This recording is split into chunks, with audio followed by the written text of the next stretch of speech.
Hey Collective, welcome back. I hope you're having a good day today. For years, I thought finding my purpose was some kind of magical quest.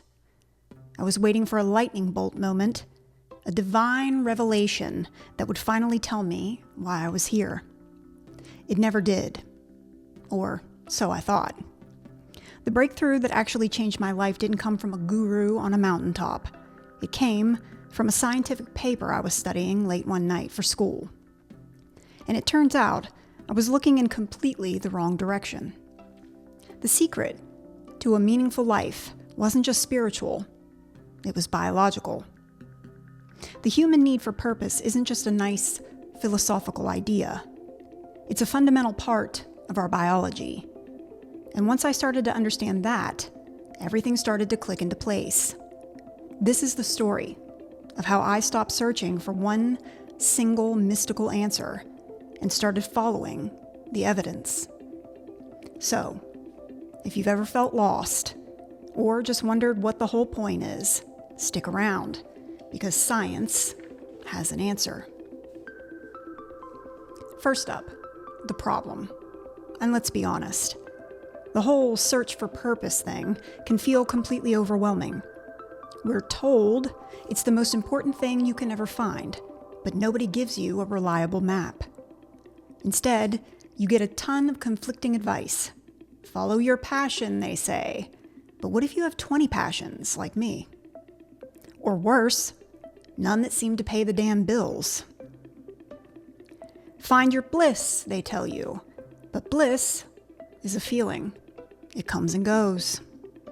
You can't build a life on a foundation that disappears every time you have a bad day. My journey was a perfect example of this chaos. I was a connoisseur of purpose-finding techniques. I did the vision boards, recited affirmations, and tried to manifest a grand calling. I read all the books by spiritual leaders who spoke in these beautiful, sweeping metaphors. They told me my purpose was a hidden seed just waiting to sprout. It was inspiring, sure, but also incredibly frustrating because it was all so vague. I'd get this surge of motivation, feel like I was right on the verge of a breakthrough, and then fizzle. A few weeks later, I was right back where I started, feeling lost. The problem with a purely spiritual approach is that it frames purpose as a destination. This one perfect thing you're meant to do, and that creates immense pressure. If you haven't found it, you feel like a failure. If what you thought was your purpose doesn't work out, you feel like you've lost your one and only shot. This feeling of being lost isn't just in your head, it's a deeply common human experience. It's the pain of what psychologists call meaningless suffering. Putting in all this effort without any real direction, and this isn't just my problem, it's a silent epidemic. We live in a world with more information and opportunity than ever, yet so many of us feel completely directionless. In fact, studies show that with each new generation since the baby boomers, the concern with finding a life purpose has been dropping. Young adults, especially, are drifting away from traditional structures that used to provide that sense of meaning. I was stuck in that cycle, wandering the aisles of the spiritual supermarket, grabbing different ideas off the shelf, hoping one would finally be the answer. But they were all just empty calories. I was mistaking a temporary hit of inspiration for genuine direction, and it was making me tired. Tired of waiting for a sign, tired of feeling like I was missing some crucial piece of the puzzle that everyone else had. I was about ready to give up on the whole idea. My turning point came from the last place I expected, a research paper I came across while studying for a test late one night. It talked about purpose, not as this big spiritual goal, but more as a core component of human health and longevity. It was the first time I'd ever seen words like neuroscience, cardiovascular health, and cognitive decline in the same sentence as life purpose. I fell down the rabbit hole. I started devouring every study and article I could find, and it turns out having a sense of purpose wasn't just a nice to have for your mood, It was a biological necessity.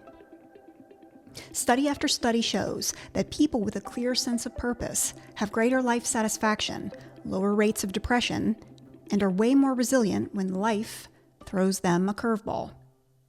And even crazier, people with a strong sense of purpose actually live longer, healthier lives. Research has found they have a reduced risk of stroke and major cardiovascular disease. They sleep better. They even have a lower risk of developing Alzheimer's. A recent UC Davis study that tracked over 13,000 people found that those with a higher sense of purpose were about 28% less likely to develop cognitive impairment. This protective effect held true across all racial and ethnic groups, even for people who were genetically predisposed to Alzheimer's. For years, I treated purpose like this optional, ethereal quest. But the evidence was telling me something totally different. That deep nagging feeling that I needed a purpose or to find my thing, it wasn't a personal failing. It was a biological signal. Just like my body tells me when I'm hungry, when I need food, or thirsty when I need water, my brain was signaling an existential need for meaning. Yale psychiatrist Dr. Samuel Wilkinson argues this is rooted in our evolution. He suggests the drive for purpose is like a test encoded in our DNA, a choice between our selfish impulses and our innate altruistic ones, the ones that help the group. Our brains evolved to solve problems, and one of the biggest ancestral problems was survival, which hinged on cooperation. So, psychological mechanisms that pushed us to contribute to the group were favored. Our brains are literally wired to give us a hit of feel-good chemicals when we're a part of something bigger than ourselves. It's why helping someone else can feel so rewarding. This completely reframed everything for me.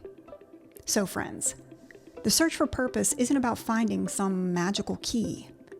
It's about listening to our own biology. That feeling of being lost isn't a sign we're broken. It's a healthy adaptive signal telling us a fundamental human need isn't being met. The question shouldn't be, what's my mystical calling? But instead, how do I meet this biological need for meaning in a practical, sustainable way?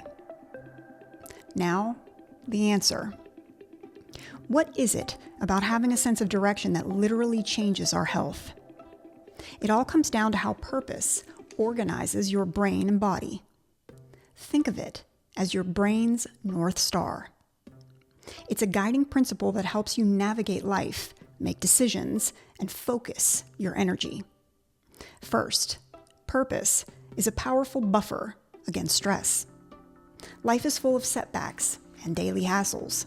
Without a bigger reason for it all, those stressors can feel pointless and overwhelming.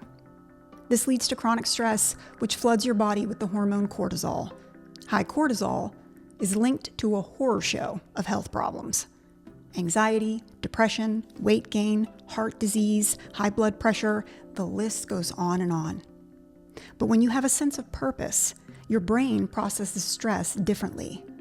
Research shows you're able to put negative events into a broader context, which stops you from spiraling and ruminating on what went wrong. For instance, studies on military veterans found that those with a stronger sense of purpose actually showed more positive growth years after a traumatic event.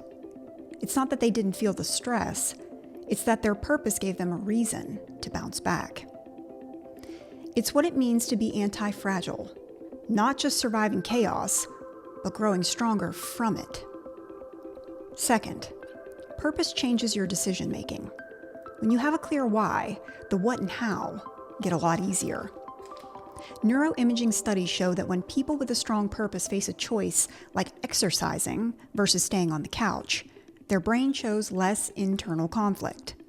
They can focus on the long-term goal because it feels more relevant to them. This leads to healthier behaviors, not through brute force willpower, but because their daily actions are aligned with something they deeply care about. It's probably no surprise then that purposeful people also tend to earn more and build more wealth over time. They're simply better at making choices that serve their future selves. Third, purpose is a powerful protector for your brain. It's strongly linked to a lower risk of dementia. Why? One theory is that purpose builds cognitive reserve. If you have a purpose, you're more likely to learn new things, stay socially connected, and engage in mentally stimulating activities. All of this builds new neural pathways. Think of your brain as a muscle, and purpose is the ultimate workout plan that keeps it active. Finally, and maybe most importantly, science is changing what purpose even means. If you've made it this far, listen up, because this is what you clicked on this video for. We've all been sold this idea that it has to be some singular, world-changing mission. But it's more like a framework for identifying what is personally important to you. It doesn't have to be curing cancer. It can be raising great kids, building a strong community, caring for others, or creating art. Purpose isn't one thing. It's the thread that connects all the things that matter to you. It's the answer to the question, why do I get out of bed in the morning? The beauty of this is that it makes purpose accessible to everyone. It's not some exclusive club. It's a fundamental part of our shared human biology, just waiting to be activated. Okay, so understanding that purpose is a biological need is one thing, but how do you actually cultivate it? Follow your passion is vague bullshit. Not very helpful, especially if you don't know what it is. I like a more practical, evidence-based approach called life crafting, which is the exact opposite of a lightning bolt. It's about intentionally shaping your life to align with what you truly value. It's not about finding a predestined purpose, but about building one, piece by piece, through deliberate action. Here's how it works. Step 1, explore your core values. This is the foundation. Your values are your personal rules for life, the principles you hold most dear. I meet so many grown adults that when asked what they value, they have no idea. They've never even really thought about it. So instead of asking, what do I want to do? Start by asking, who do I want to be? How do you want to treat people? How do you want to be treated by people? What qualities do you admire most? Is it honesty, compassion, creativity, courage, discipline? Here's a simple exercise. Think of a peak experience in your life, a time you felt truly alive and engaged. Write it down in detail. What were you doing? Who were you with? What about it felt so powerful? The answer will almost always point to a core value in action. Another way is to look for patterns. Like, since I was a kid, I've always had a knack for helping people understand other people, for being the mediator at work, serving others, helping others. But I like to think of it more like an ambassador to the mental and emotional states of others. That inclination to help others understand is a core value that has guided my entire career. So what are the recurring signs in your life? Step number 2, connect actions to values with goals. Once you know your values, the next step is to translate them into actual goals and actions.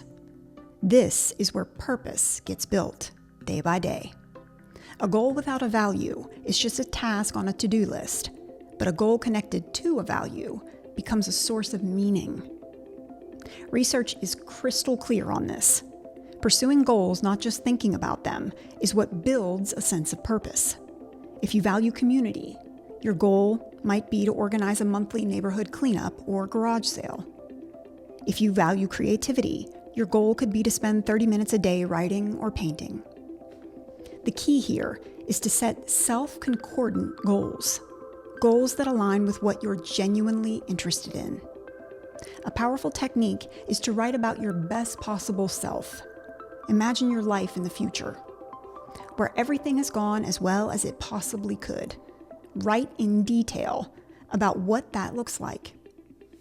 This isn't just daydreaming, it's clarifying the goals that matter most to you. Step number 3, craft your contribution and relationships. Purpose is almost never a solo mission.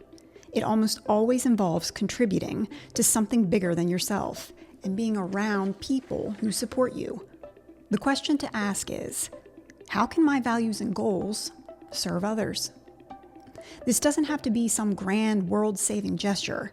It can be small, daily actions, like mentoring a junior colleague, taking care of your family, showing compassion by giving the cash you have on hand to the homeless. Also, you need to actively craft your social circle. I can't stress enough how really important this is to the progression of your life. Nurture the relationships that energize you and set boundaries with those that don't.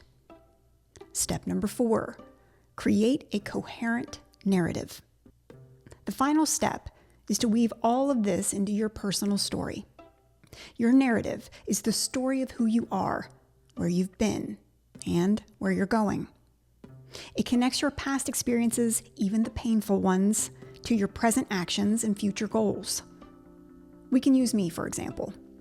I let a really awful 22-year life-altering time in my life, which should have brought me to my knees, mentally, emotionally, financially, guide me into a purpose of healing, educating, and advocating for others who feel trapped in toxic, abusive relationships or stuck in the illusions of their life. Navigate their way out and build a stronger them on the other side. And by doing so, my pain wasn't erased. It was integrated into my story as a source of strength. Your narrative is what gives your life a sense of coherence and meaning. It reminds you that your journey, with all its twists and turns, actually makes sense. This 4-step process, values, goals, contribution, narrative, is the engine of life crafting. It's not a one-time fix. It's a continuous process of building and refining. It's how you satisfy that biological need for meaning with concrete daily actions. If this idea of life crafting clicks with you, I want you to take one simple action. Right now. Don't try to do everything at once. Just start with step 1. Grab a piece of paper or open your notes app on your phone and do the peak experience exercise. Think of a time you felt truly alive, engaged, and proud. Write it down. Then, underneath it, write down 1 or 2 core values that were being honored in that moment. Was it connection, creativity, learning, service? Just identifying 1 or 2 of your values is a huge first step. For years, I believed my purpose was like a scavenger hunt for a hidden object, a single treasure chest that held the meaning of my life. But science taught me to see it differently.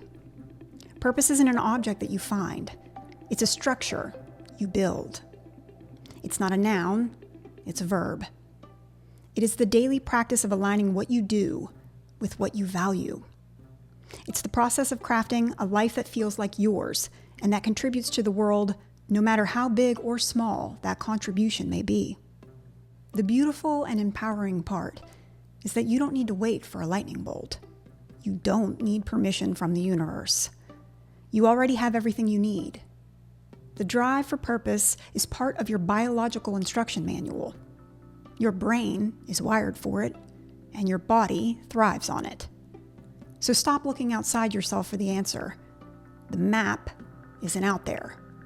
It's in you. Your values are the compass, and the journey is simply taking that next small step, and the one after that, in a direction that feels true. That is the science and the art of building your purpose. If you learned something today, please like and subscribe. And until next time, friends, Keep healing. See ya.